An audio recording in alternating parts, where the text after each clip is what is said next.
ओम शांति। आज हम 23 फरवरी 2024 बाबा की मुरली से मेन पॉइंट्स देखेंगे। मुरली का सार है, मीठे बच्चे अपना चार्ट रखो तो पता लगे कि हम आगे बढ़ रहे हैं या पीछे हट रहे हैं। देह अभिमान पीछे हटाता है, देही अभिमानी स्थिति आगे बढ़ाती है। बाबा समझा रहे हैं कि अपना चार्ट तुमको रखना है। चार्ट बाबा क्या कहता है कि अपना चार्ट रखो कि आज हमने कितनी कमाई की, आज हमने कितनी देर बाबा को याद किया, आज हमारा कितना टाइम वेस्ट हुआ। तो बाबा कहते चार्ट रखोगे तो उससे पता चलेगा कि तुम आगे बढ़ रहे हो या पीछे हट रहे हो। और दूसरा बाबा ने बताया कि जब अपने को शरीर समझोगे, देह अभिमान तुम्हारे अंदर होगा तो देह अभिमान तो पीछे हटाता है। और अगर आत्मा की प्रैक्टिस पक्की होती जाएगी, अपने को आत्मा समझोगे, आत्म अभिमानी बनोगे तो इसका मतलब है तुम आगे बढ़ रहे हो। प्रश्न है, सतयुग के आदि में आने वाली आत्मा और देरी से आने वाली आत्मा में मुख्य अंतर क्या होगा? उत्तर है, आदि में आने वाली आत्माएं सुख की चाहना रखेंगी, क्योंकि सतयुग का आदि सनातन धर्म बहुत सुख देने वाला है। देरी से आने वाली आत्मा को सुख मांगना आएगा ही नहीं, वह शांति ही मांगेगी। बेहद के बाप से सुख और शांति का वर्षा हर आत्मा को प्राप्त होता है।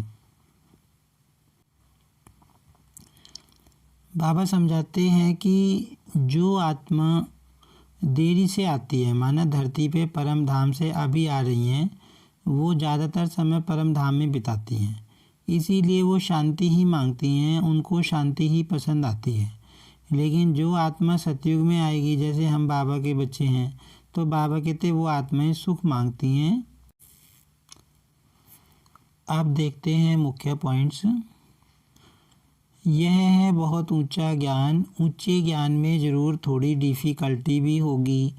सहज नाम भी है, बाप से वर्षा लेना तो सहज है ना। बाबा कहते ये ज्ञान जो तुम ले रहे हो बहुत ऊंचा ज्ञान है, तो ऊंचा ज्ञान है तो थोड़ी सी डिफ़िकल्टी तो होगी। फिर बाबा कहते बच्चे डिफ़िकल्टी क्यों समझते हैं? क्योंकि बाप की याद में रह नहीं सकते। बोलो, बेहद के बाप से बेहद के सुख शांति का वर्षा मिलता है।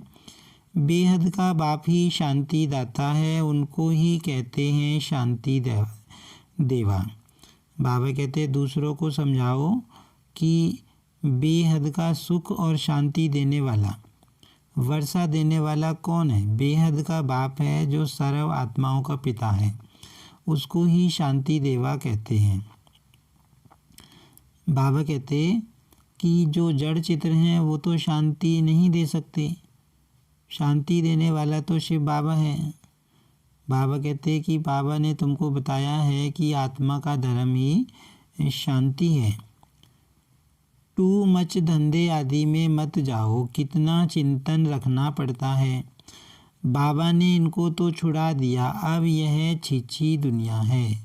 बाबा समझा रहे हैं कि ज़्यादा अपनी बुद्धि धंधे धोड़ी में नहीं लगानी है, बाबा की याद में लगानी है, कमाई में लगानी है। बाबा कहते हैं इस ब्रह्मा को तो छुड़ा दिया इस धंधे धोड़ी से, और तुम्हें भी जो है अपनी बुद्धि का ज़्यादा विस्तार नहीं करना है, इस ज्ञान योग में मेहनत करनी है। अब तुमको और कोई को भी याद नहीं करना है, आत्मा सिर्फ अपने बाप को याद करती रहे, मेहनत करनी है। बाबा कहते हैं अब सब देहधारियों को तुम्हें भूल जाना है, किसी को भी याद नहीं करना है, सिर्फ शिव बाबा को याद करने की मेहनत करनी है।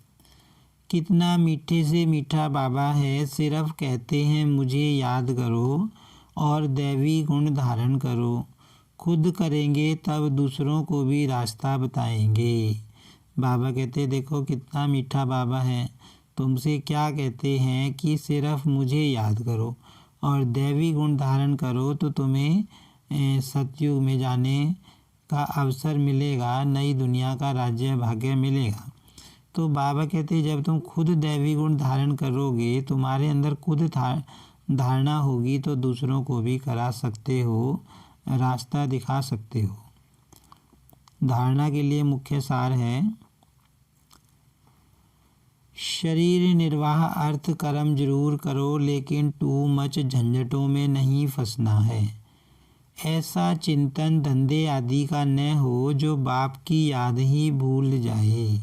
बाबा कहते इतनी भी बुद्धि धंधे दौड़ी में ना लगी रहे कि बाबा की याद ही ना आए, या हम बाबा को याद करने बैठें तो धंधा ही याद आता रहे। अनेक मनुष्य मतों को छोड़ एक बाप की मत पर चलना है। एक बाप की महिमा गानी है, एक बाप को ही प्यार करना है, बाकी सबसे मोह निकाल देना है। बाबा कहते एक की मत पे चलना है।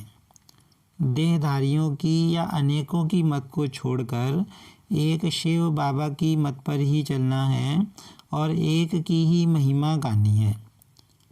किसी से प्यार नहीं करना, देहधारियों को याद नहीं करना, एक से ही प्यार करना है, एक से ही मोह रखना है, शिव बाबा को ही याद करना है।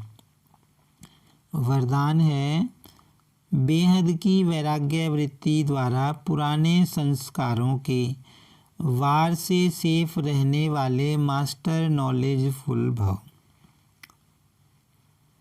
पुराने संस्कारों के कारण सेवा में व संबंध संपर्क में विघ्न पड़ते हैं।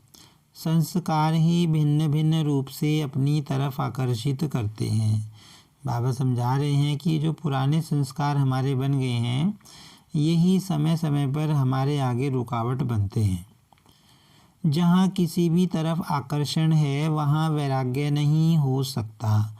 संस्कारों का छिपा हुआ अंश भी है तो समय प्रमाण वंश का रूप ले लेता है, परवश कर देता है।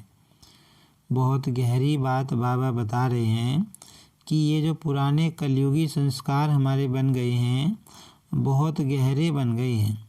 अगर इनका अंश भी कहीं छुपा रह गया तो वो अंश को वंश बनते हुए देर नहीं लगती और वो हमें परवश कर लेता है, अपने वश में कर लेता है। फिर हम नए बाबा की जो संस्कार हैं, पवित्रता के संस्कार का हो या देवताओं के संस्कार का हो, उनसे हम पुराने संस्कारों पर चले जाते हैं। इसीलिए बाबा कहते नॉलेजफुल बन, बेहद की वैराग्य वृत्ति द्वारा पुराने संस्कारों, संबंधों, पदार्थों के वार से मुक्त बनो तो सेफ रहेंगे। बाबा कहते बेहद की वैराग्य वृत्ति तुम्हें धारण करनी है। वैराग्य वृत्ति बाबा यहाँ किस लिए कह रहे हैं कि जो पुराने संस्कार बन गए हैं उनसे भी वैराग्य तुम्हें करना है। पुराने संबंध हैं, पुरानी वस्तुएं हैं, सबसे वैराग्य तुम्हें आना चाहिए, तब तुम सेफ रहेंगे। स्लोगन है माया से निर्भय बनो और आपसी संबंधों में निर्माण बनो। आज की मुरली से हम स्वमान लेंगे, मैं आत्मा बेहद की वैरागी हूँ। ओम शांति। ओम शांति।